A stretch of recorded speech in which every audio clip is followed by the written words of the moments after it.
This episode is sponsored by Google Play with the help of Candy Crush Saga. All right, welcome to Honest Trailer Commentaries, the show where we watch the show about the movie. This week, that movie is New Mutants. We're going to give you our behind-the-scenes thoughts on the film while we all watch it together.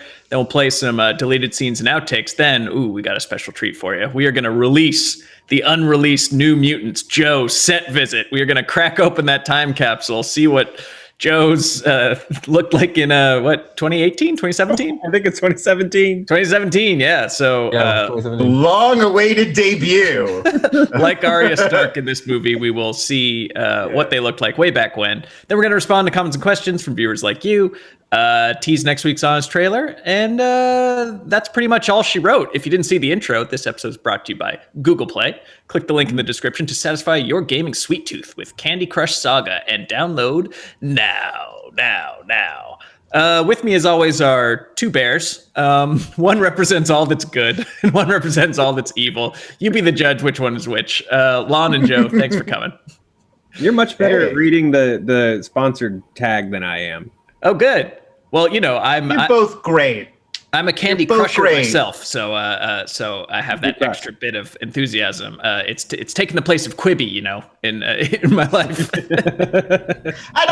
Can we do this again? I don't know if Google wants you to be like, Candy Crush Saga will fill the hole in your heart left by Quibi. You love kidding. Quibi. I never use Quibi. Ready. I do use Candy Crush quite a bit. Yeah. But The New Mutants is a film that I thought was terrible. What say you?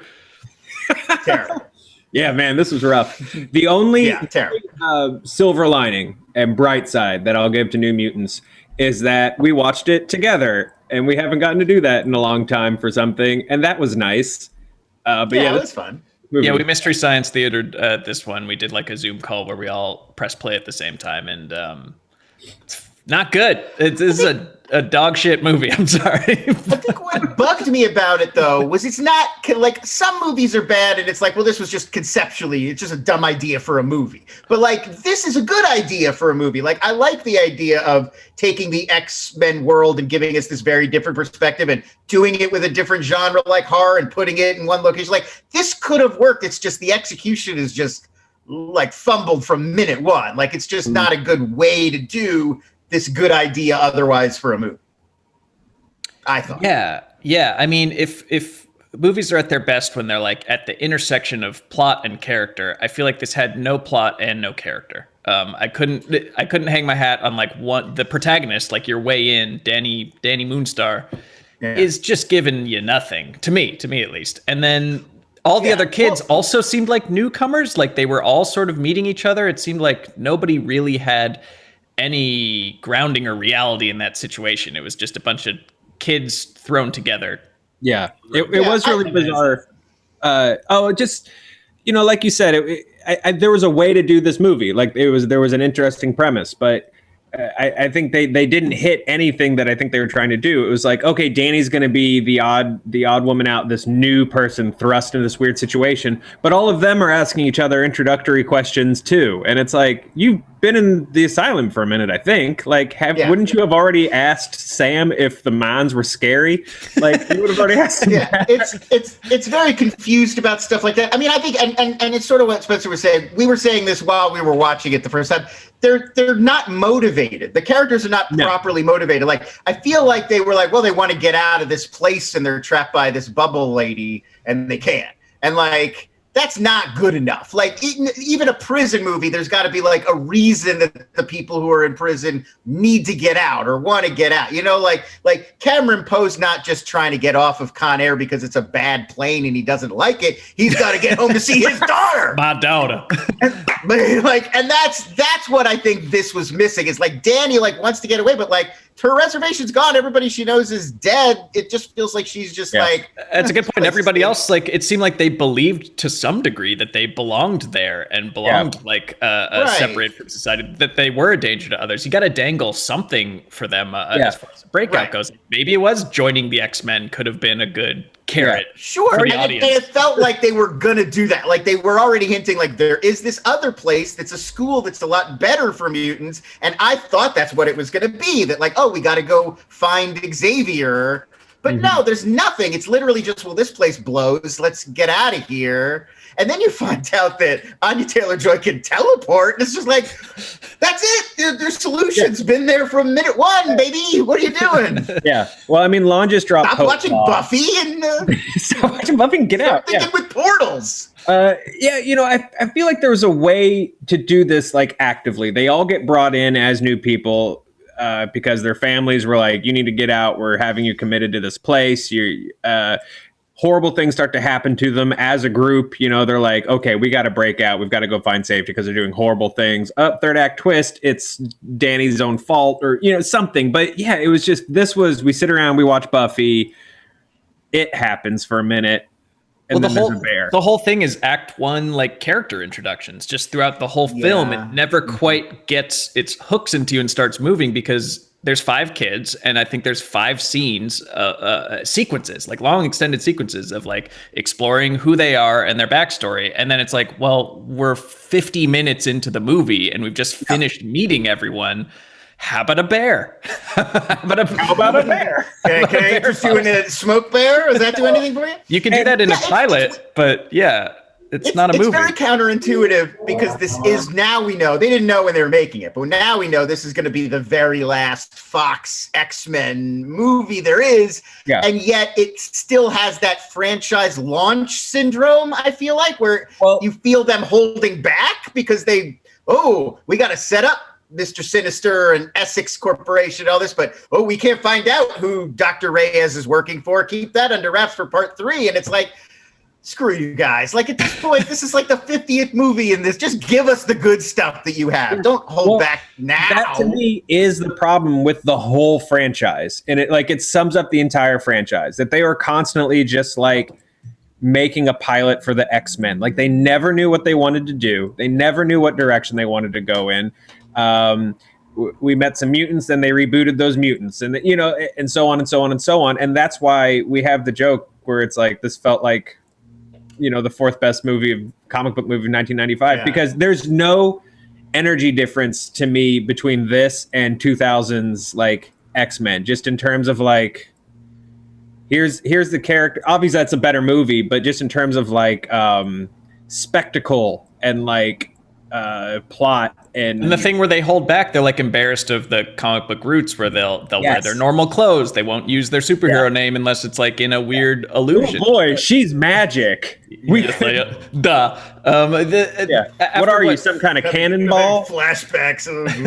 13 like 13 X-Men movies, 9, 10, somewhere in there. We never saw the X-Men working together as a team in their prime. I was going to say, the first like 7 minutes of Dark Phoenix, a film I do not like, but the first like 7-8 minutes, it's like you get this brief little taste where it's like, Professor X gets a call from the president. It's like, a mission in space? Right away, Mr. President. And like, I remember those 7 minutes. I was like, oh, this movie's actually good. Everybody else is wrong. And then that only made the fall more depressing.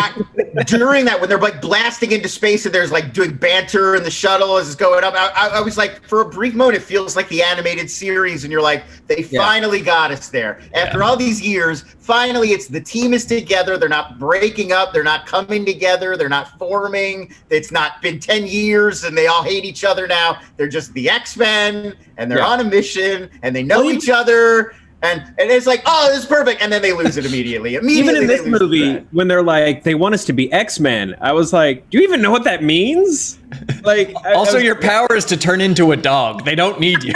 It's like, you're going to be like an ED tier X-Men at best. Like, a mascot, Jubilee singing in the forest. All right, we have a lot of trailer to watch, and we have a lot of set to visit. We got a lot of set to visit, so let's start watching the New Mutants on his trailer, which I cannot hear in my headphones. I cannot hear it, Moulton. But Moulton, we cannot hear video. Magic. Perhaps use some of your magic. Fix that. Also, I know it's Dazzler who sings in the forest, you guys, not Jubilee. Good catch. Misspoke for a second. Son of a bitch.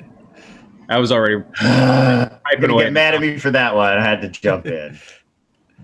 Well, guys, let's talk a little more about this movie and how bad. Yeah.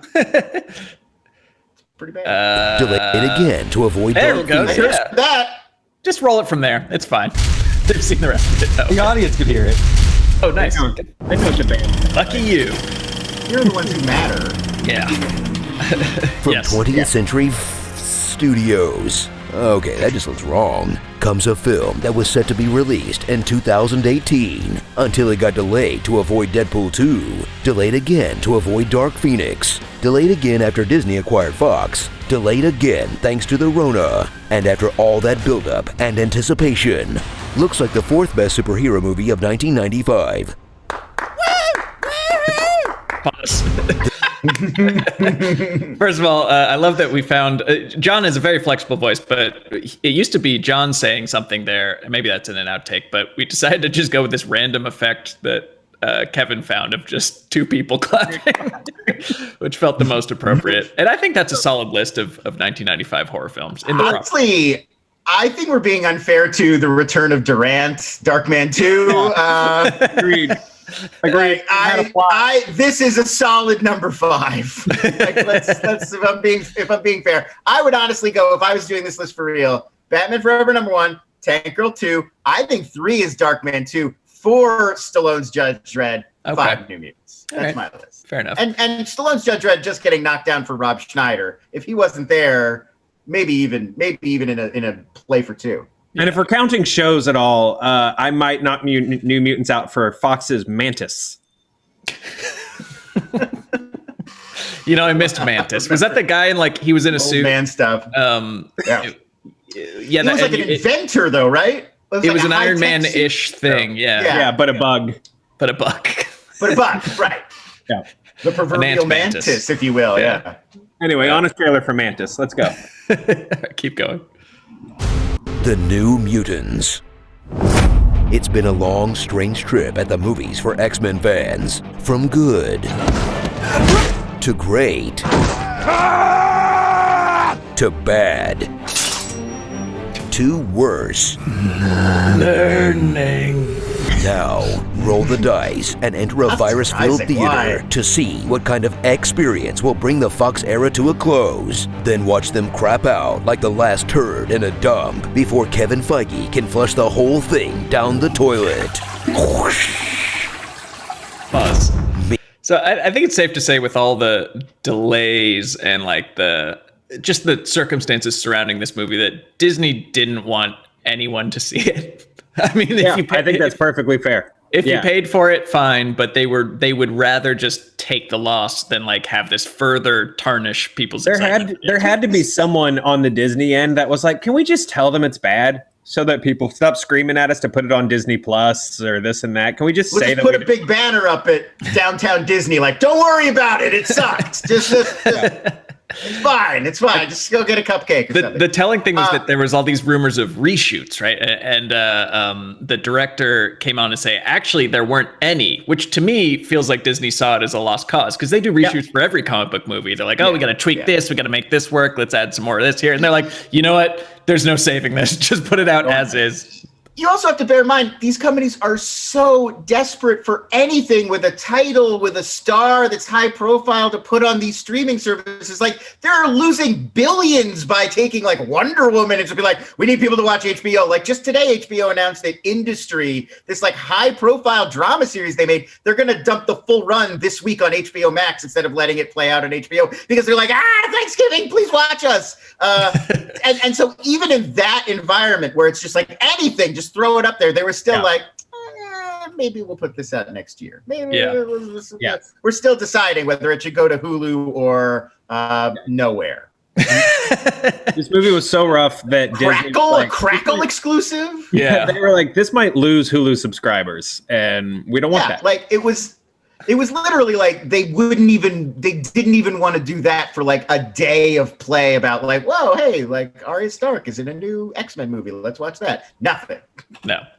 They dumped it out quietly. It's on Hotstar Jakarta. That's it.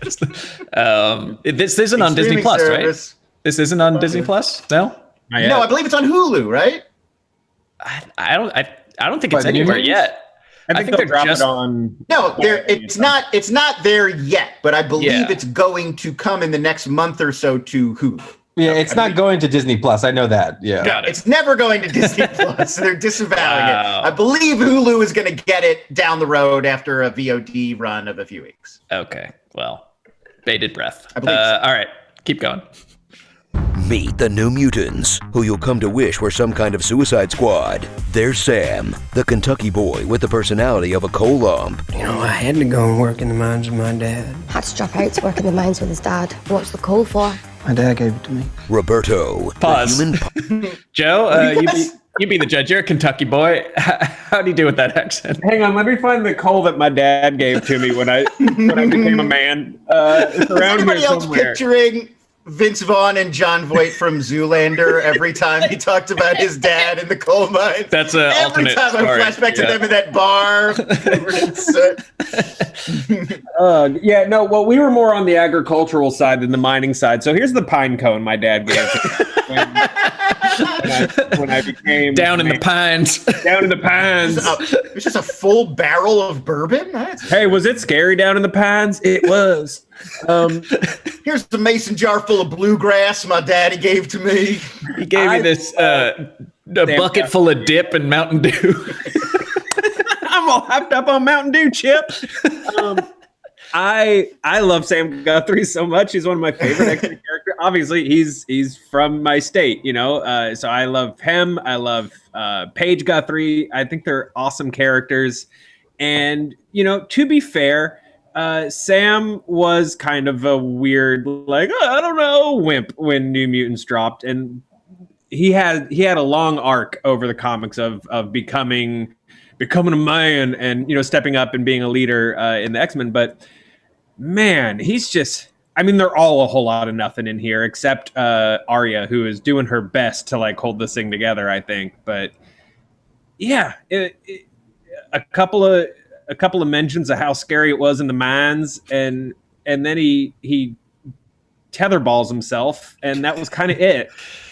Son of a bitch. It also feels like as much time as we spend establishing everybody's like traumatic backstory and like which characters they get along with and don't in the asylum, we never even really get a strong sense for their powers. Like he was one where I kept being like, what exactly? Like he just like, what if he gets these like bursts of energy? Hurt himself every time?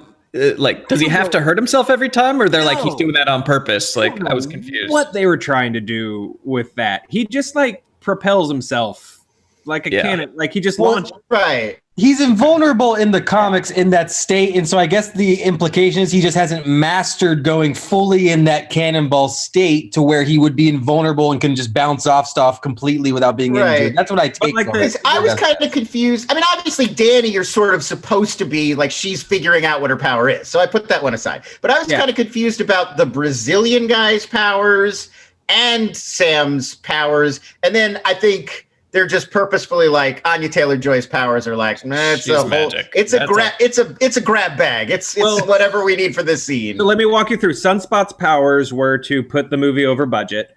I'm on fire. I know it's my power, but it's still freaking me out. Rain is dog. She can turn into a dog. I think we all caught on to that one pretty quickly. I assumed it was going to be like a variety, like she's Beast Boy, but for Marvel, like she could turn into different animals, but no, just one. No, just Magic, one large I think dog. they were going to be like, we're going to launch 1 million movies with Magic, but I think Anya Taylor-Joy like was like, this is terrible, and I feel like you can see on screen that she's like, this is no good. Like, yeah, I mean, it's pretty obvious. She's probably, for me, the best part of the movie, and yet still, like, the accent kind of threw me, and the accent. And I was very unclear on what her powers were and what her backstory was beyond like they seemed to be going in like an abuse direction, but then it was like demons. It was really weird. I don't know. She is a weird character to begin with, and again, it's one of those things. It's a challenge with her because it took a long time in the comics to get Magic to the point where she's got a sword and she goes to limbo and she's the queen of demons. So it's a long trip to the fireworks factory, and pre that she's not really interesting. So it's tough. You either have a very worthless Iliana Rasputin character that's kind of dull, or you go straight to the fireworks factory and ask the audience to deal with it. So yeah, I believe her last name is Rasputin. Also, that totally feels like one of those like Poochie scenes where they're like, something like Poochie, but not Poochie. We'll fill that in later. And it's like, so Rasputin. So it's like her name's not Rasputin, but something Russian. We'll fill it in later. It's like Russian and vaguely evil. Let's call her. We forgot to change. Yeah. It's Rasputin or Smirnoff. We gotta go. She's a Claremont character. Like all of those characters are like Gambit, Mon Cher, Waha, like French. Nightcrawler, why in the comics every other word that Nightcrawler says is ja. Like he's German, you guys get it? Like same with because she's Colossus's sister. So I mean Chris Claremont I'm was just learning that for the first time right now. Right? So I mean the Chris Claremont era of X-Men was definitely like I don't know, ethnicities for dummies. There you go. X-Men, ethnicities for dummies. Want to be Russian. Okay, let's keep They watching. perfectly set up a scene for her to wrestle a bear, and then it doesn't. Dad gave it to me. Roberto, the human pot collar. A de-aged Arya Stark who can warg into her direwolf. Danny Moonstar, a girl who lives by that one Native American proverb fitness influencers post on their Instagram. Inside every person, there are two bears. I asked him, which one wins? He answered, the one you feed. And Iliana, who hates being... We gotta. First of all, have you guys seen the Hillbilly Elegy trailer where Glenn Close has maybe the dumbest movie line I've ever heard, where she's like, is it the one about the good Terminators? There's three kinds of Terminators. In between good Terminator, bad Terminator, and neutral. That's everything. That's not just Terminators. That's the entire world of morality. You can only be good, bad, or neutral, Glenn Close. There's no. I don't know why you're specifically. There's lawful good Terminators, chaotic evil Terminators. I don't know why lawful you're neutral describing this in terms of Terminators, but that's people. You could just say people. So, I mean, it's supposed to be wolves, right? I'm not crazy. It's two wolves. I think that they didn't want to get sued by like memes.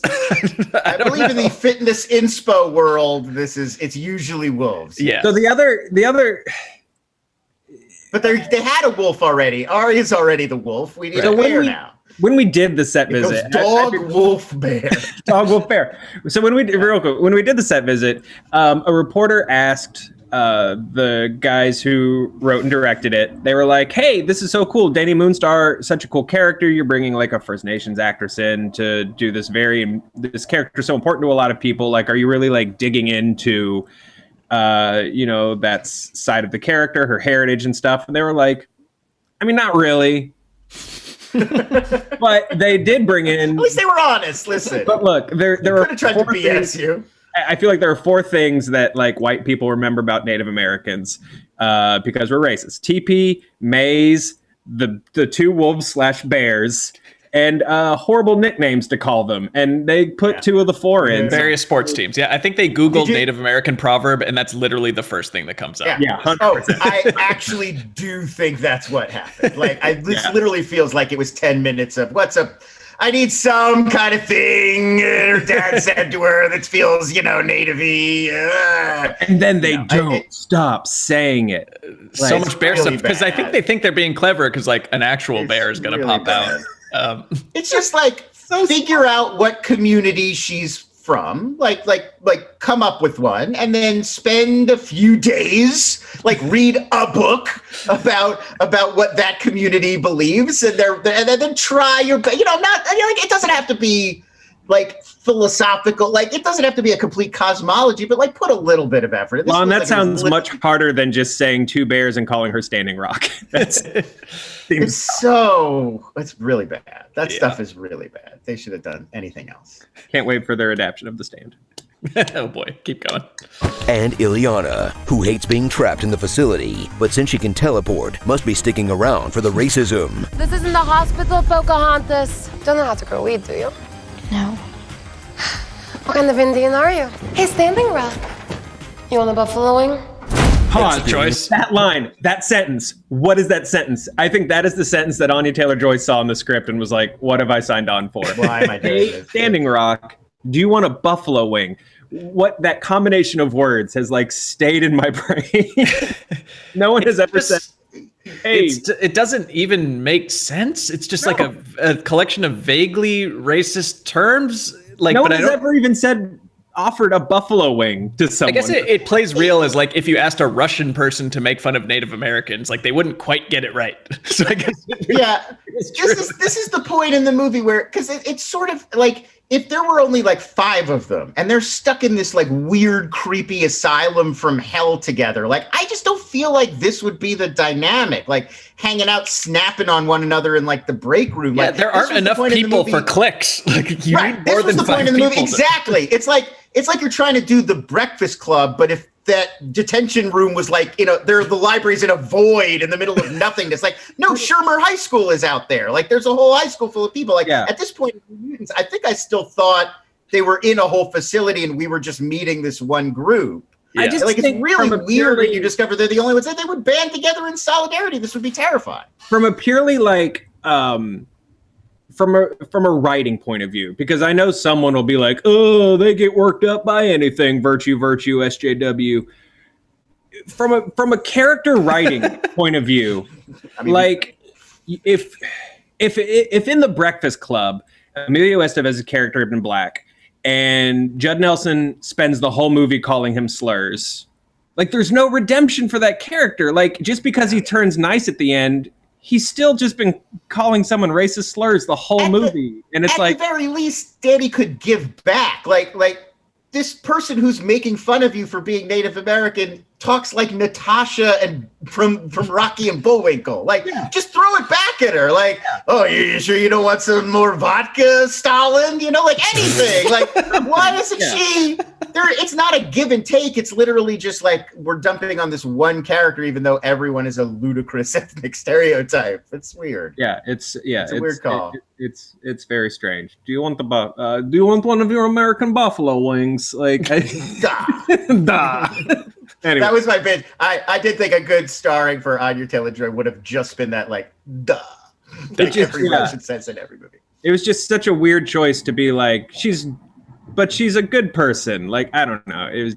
She acts like a John Wick villain for like 5/6 of the movie, and then at the end is like redeemed. Yeah, and at the end they all walk off together, and I guess once they get past the gate, she's like, "Can you apologize for calling me Pocahontas?"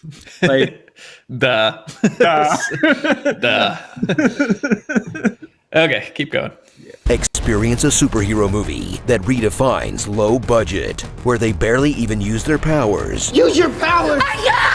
Replay scenes from Logan, and save money by not hiring a dialect coach. I'm seeing things. Terrible nightmares. Lions and tigers and bears, oh my. You'll thrill when Danny arrives at Xavier's empty off-brand mutant teaching hospital, a place with exactly one employee, so the only Latino student has to do the cleaning. Also Together, a choice. This party of 5 will undergo the old mutation equals puberty metaphor. What's happening to me? Plus the usual angst and horniness that comes with making teens live together.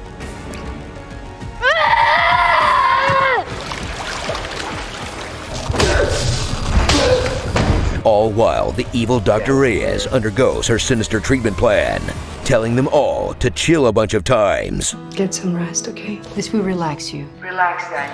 Calm down. I want all of you to calm down. Control,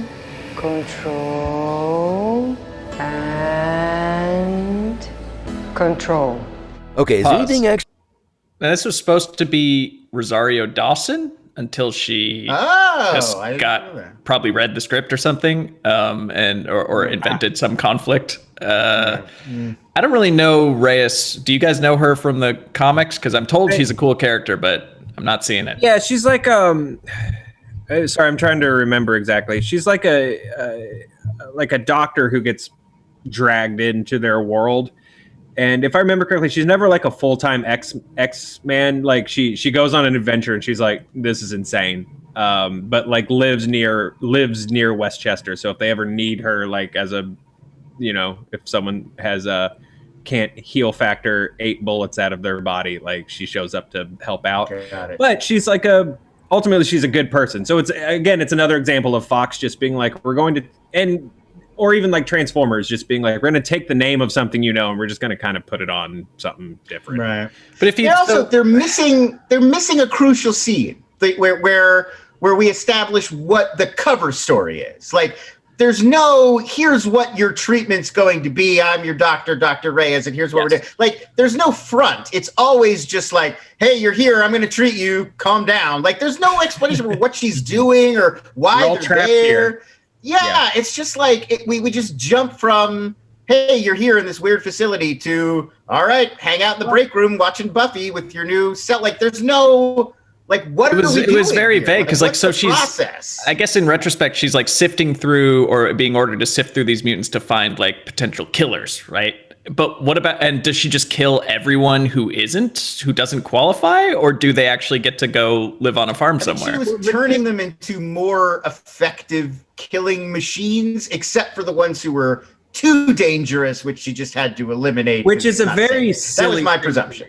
Which also doesn't make sense to me because Sinister, Nathaniel Essex's whole thing is making like these super mutants. That's why in the comic and in the cartoons, he's obsessed with Cyclops and Jean Grey. Obviously, Jean Grey is basically a god, and I don't know, Cyclops shoots lasers out of his eyes. I don't know why that's special, but he's like always, his thing is genetics and like enhancing mutants and making like unstoppable warriors and stuff like that. So you'd think Lady That Makes Your Worst Fears Real is like high on his list. And so you'd think that the plot would be they find out that, oh, nope, she's going to get shipped away to this horrible place to be used as she's graduating to full-time experiment, and they have to save her. It's weird that he's like, oh, nope, too strong. She's got to go. It's like, no. Yeah, well, right. And it's too, they want to keep it, they want to keep all of that stuff off screen. Like, we're supposed to be seeing it from the POV of the patients who have no idea what's going on. But they lean so heavily in that way that it ends up being just baffling, and you never get a sense for what the amount of time is or why they were there. Yeah, with the amount of time that they do all the dumb computer heads-up displays, give us like AOL instant messages from Mr. Sinister.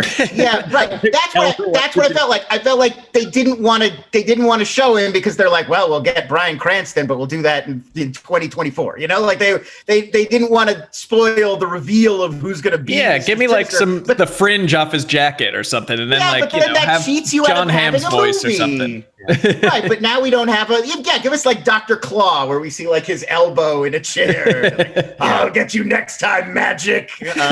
Something. All right, let's keep going. This movie's bad. Okay, is anything actually gonna happen in this movie? Like a Mr. Sinister reveal or an X-Men cameo? Oh, maybe a demon smoke bear ex machina.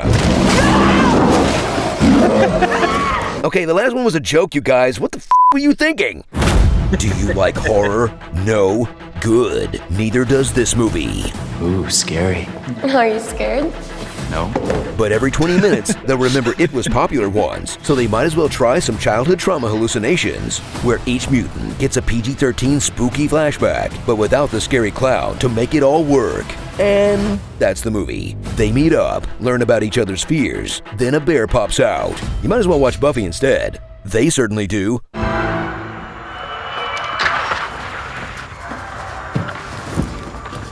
So much Buffy. We did not insert that clip there. Yeah, I can't believe Are we going to get copyright claim for this? Long of a So try to enjoy. I've been watching Buffy. Yeah, and I mean, it really like take it out of context. That's crazy. That's a crazy amount of time. You just zoom in on them watching Buffy. It tips you off to like what the aim maybe of the movie is to do something like Buffy, but man, they totally whiffed on the fun factor of Buffy and like the Whedonese, like it's gotten old, but like it had snappy dialogue where this did not. But yes, it definitely like that tips you off like, oh, I get what they thought this might have a chance of being. It is not. Okay, keep going. So try to enjoy a film that feels like a long pilot episode for a show that CW passed on, that manages to be one quarter-assed horror flick, one quarter-assed Breakfast Club, one quarter-assed YA romance, and one quarter-assed superhero movie. And when you add all that up, you get something that's 100% complete ass. I can't believe that I killed my grandma off to see this movie. Starring. bet somebody got COVID. Well. If it isn't Slipknot, Let's not think the about the dad death who can toll climb of New anything. Mutants. Dreamweaver. Yes, hello. This is Dog. I don't want your life. In Mother Russia, wig wears you. Flame on. Flame off. Flame off. Gives good domes. Nightmare at the Roxbury. Da Bear. And I kissed a girl and I liked it. The taste of her hairy dog lip. Teenage Mutant Spacing Hurdles. Nice title, huh? Okay, Danny can see into people's fears, but not into the future. So when she sees those clips from Logan and Dr. Reyes' head, is she scared of that scene happening? Or did they just screw up the X-Men timeline again just for old time's sake? Aw, you guys. I'm not gonna miss you at all. It's an X-Men tradition. I mean, Logan takes place, they say it's like 2029 or something. And like, I got every appearance that movie took place in 2017. But also, correct me if I'm wrong on this. I went down this rabbit hole yesterday and did not, to my sense, get a satisfying answer. The Logan future happens in the old X-Men timeline, right? Like Days of Future Past, like we have the First Class timeline, and then we have the, Last Stand same timeline. As X3 and Logan are in the same. Right. timeline. So the fact that Logan happens in the future of this movie means that New Mutants is happening in the old timeline. So this isn't the First Class timeline. This is the Hugh Jackman original, like Jean Grey as Famke Janssen and died in a late Janssen timeline. and Mars Dog. Yeah. Okay, that's weird. Like, why would they do that? Because then the future, like, if they were going to make more of this movie, they wanted to be with James McAvoy, and yeah, wouldn't you think they would want to put this just to be sure? They're building to an encounter where the X-Men fight the New Mutants, and Storm says, "Do you know what happens when a dog is struck by lightning?" Same thing that happens to a frog. You guys trying to work out that timeline is why I hate this franchise. Yeah, I mean, I don't really care. Like, not everything has to line up perfectly, like the years in the MCU, whatever. But it's just they keep, like, it's like a series of rakes that you could easily avoid that they keep walking out of their way to step on. So, this is not Spider-Man put a date on a screen that messed things up by 6 months or whatever that was. Like, this is, like you said, this is a Sideshow Bob rake gag, like, over the course of 20 years. Looks like we had a little video ins and outs. So I will take this opportunity to say thank you guys for watching if you stuck with us so far. We don't usually complain this much about the movies, but this was a special treat. So hit like and hit subscribe. And since it is still November for another week, we are highlighting Stack Up, which is an organization that brings veterans and civilians together through a shared love of video gaming. Serves the U.S. and allied service members and civilians to assist in crisis intervention, suicide prevention, issues concerning mental health through gaming and community. November is their call to arms, the biggest fundraising month. So please check out stackup.org for more information. What do you guys want to do first? Outtakes or set visit? Let's do outtakes. Yeah, let's do outtakes. Okay, well, let's play some outtakes. Save the best for last. Yeah, please. Save the best for last. Please don't talk this up too much. Yeah. Oh, yeah. Starring Little Orphan Uncanny, Must Love Dogs, Wolverine, Catholic Rain, Raria, Arya Bark, Hillbilly Energy, I Think It's the Black Lung Pop, Slag Widow, Promise Me You'll Bury Me with My Mutant Arm. This is Brazil, Brazilianaire, Dr. Dome, Dr. Anvil, and Smokey the Bear. And Bears defeats Battlestar Galactica. Oops, all rogues. Legion, but terrible. X-Men, worst class. I remember my first kiss. It was also right on top of someone's grave. Wolverine So Origins, Logan, New Mutants. So many X movies are about kidnapping children. Is Simon Kinberg Q? Yes, he is. I think we can all agree. Yeah, wow. Waiting for the next drop. I do feel like Oops, All Rogues is very funny just as a title, but if we had actually made it like the Captain Crunch cereal box, where it's just like Simon Kinberg, like, whoops. Every character's rogue. Oopsie. Yeah, just 2 scoops of Totally Anna Yeah. rolling into a bowl. Okay. It's been 3 years in the making. It's been It's been 3 years since you visited Vancouver? Boston. Boston. Okay, even better. So this is going to be the most mind-melting, shocking, unbelievable reveal of your time here watching Screen Junkies and Fandom Entertainment. Nothing will ever top this set visit. Nothing has ever come close, and nothing ever will. So, Joe, take it away and walk us through the cinematic event of 2020. Take us on a trip with you to Boston, Massachusetts. Prepare to be astonished. Set the stage. Set the stage. The year is 2017. Yeah, the year was 2017. I didn't know what the coronavirus was. I was 15 pounds lighter, and I was sent to Boston to cover the New Mutants, which I was very excited about.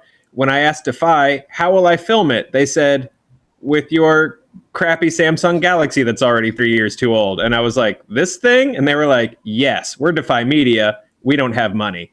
No, I'm sorry. We have money. You don't have money.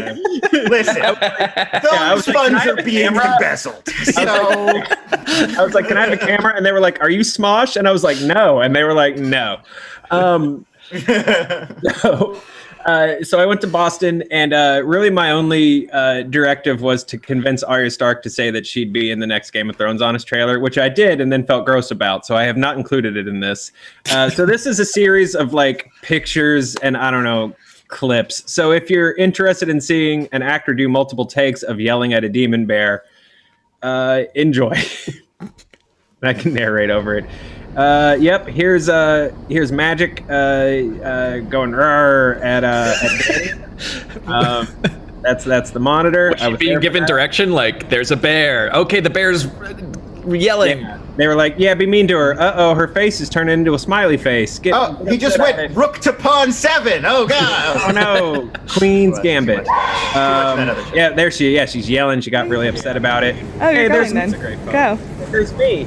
I'm on the set. That's how they made the snow place. One more. That was fun. Look at me, yeah. They made me do this, and I was like, okay. By the way, the jukebox, very nice and very sweet. Here's Arya yelling in that cathedral.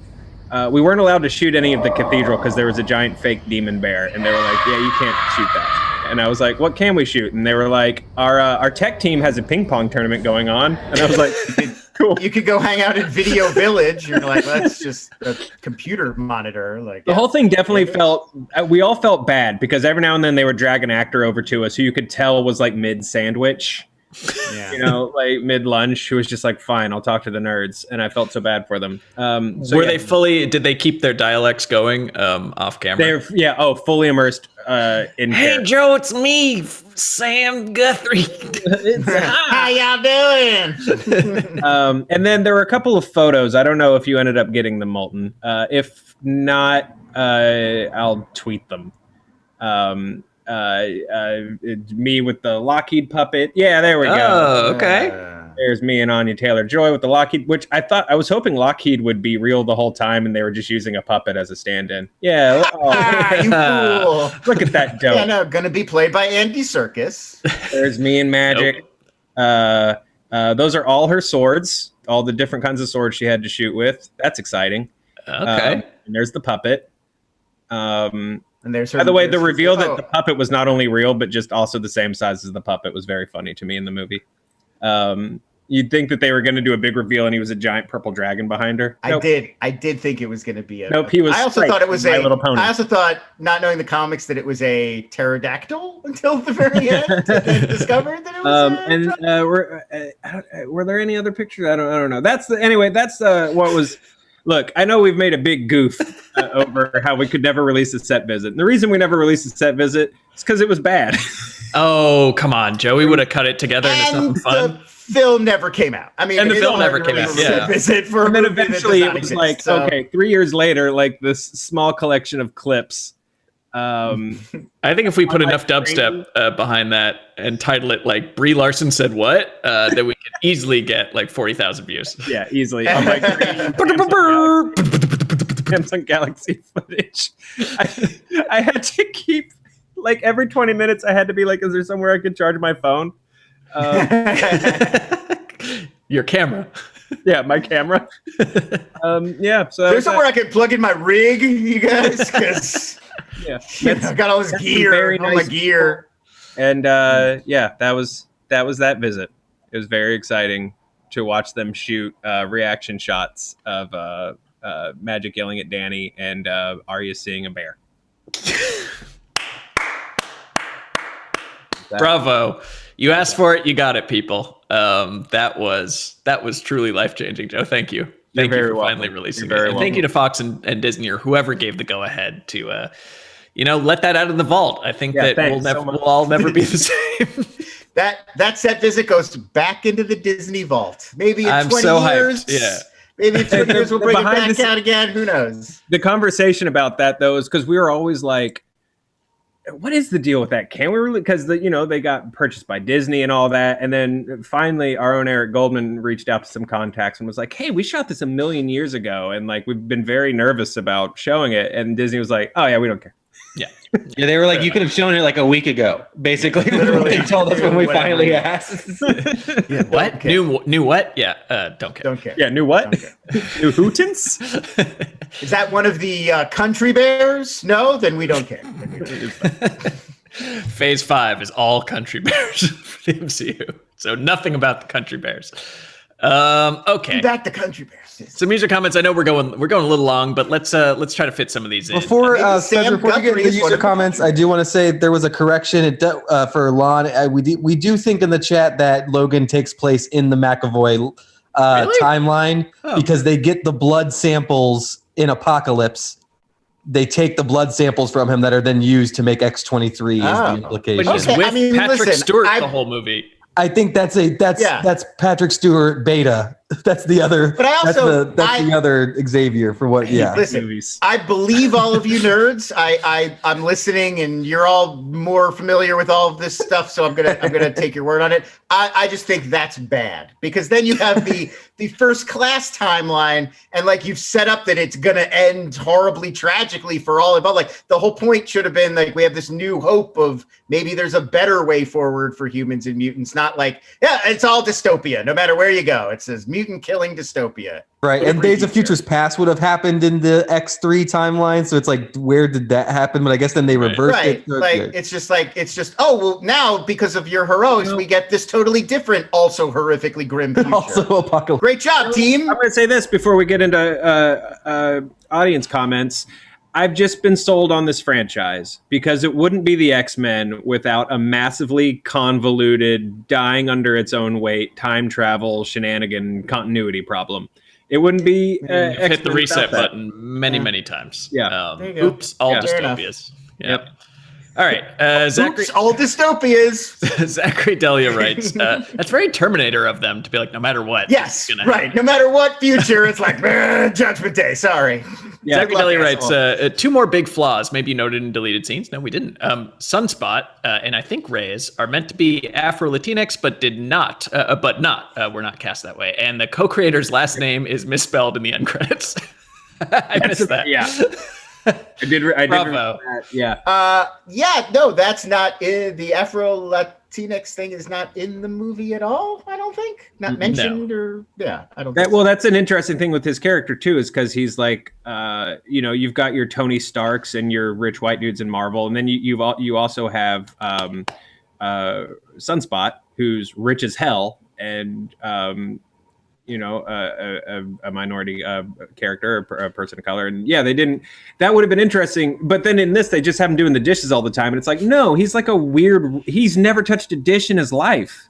Yeah. He should hate this. He should be Paul Rudd in Wet Hot American Summer when he's asked to clean up his breakfast. Like, yeah, that's what I mean. Like they gave them backstories, but their personalities don't really reflect their backstories. They all just act like he was just horny, like teens at a high school movie, and it's just like, but this would be a horrific, intense experience. You wouldn't just be like you're hanging out in detention at high school. Yeah, but at one point in the comics, I think he was financing the Avengers. So yeah, he's an interesting character. So he's doing all right. He's comfortable. Yeah. All right. Let's go here. Adam Hulbert writes, does anyone think the horror would have been better done with an actual horror director like Leigh Whannell or Mike Flanagan? Leigh Whannell, I think. Leigh Whannell, yeah. Yes. Is that the It director? He made the Invisible Man upgrade. He wrote Saw. Yeah. Yes. He would have been great. Yes, I think totally for 100%. Yes. I mean, this was whoever made it was the what's it called? The Fault in Our Stars. Right. So I think he was kind of out of his depth when it came to action and horror. It ends up feeling he does like know how to do a shot of two teens lying next to each other and then looking at the stars, looking over at the patch stars. Of grass, yeah. Patch of grass. Yeah, it feels just like a teen superhero movie with a few scenes that sort of nod to horror rather than the horror movie I think we were all sold on. Mm-hmm. Yeah. If you watch anywhere I can plug His House on Netflix, but deals with some I think similar approaches to what New Mutants was trying to do with horror. That would have been a great pick for a director for something like this. Yeah, it's like it actually digs into the psychology of it, and it's the characters are really sort of like fleshed out, and it's like got a real sense of atmosphere and place and all the things. It reminds me of Fan Four Stick in a lot of ways, where it's like a nod toward body horror, but if you don't commit to it, it just comes off as it's just nothing. I don't know. It's just like a little homage, like we like Buffy, horror movie stuff, right? Okay, back to Teen Mutant superhero stuff. All right, I hope we haven't overstayed our welcome, but we're gonna cut it. We're gonna cut it short because we've gone long. Thank you, Joe, for your beautiful set visit. Thank you so much for doing that. I hope that gets clipped out so we can kind of show it to more people and preserve it for posterity and make that dubstep montage that it really deserves. And thank you guys for watching so much. Remember to check out Stack Up. Remember to check out Candy Crush on that Google Play Store, and come back next week because we will be not cursing. No, we won't be cursing next week. So that's a good one, Joe. We hope you'll enjoy, and we'll see you next week on Honest Trailer Commentaries. Thanks again. This episode is sponsored by Google Play. Download Candy Crush Saga and discover more on Google Play now.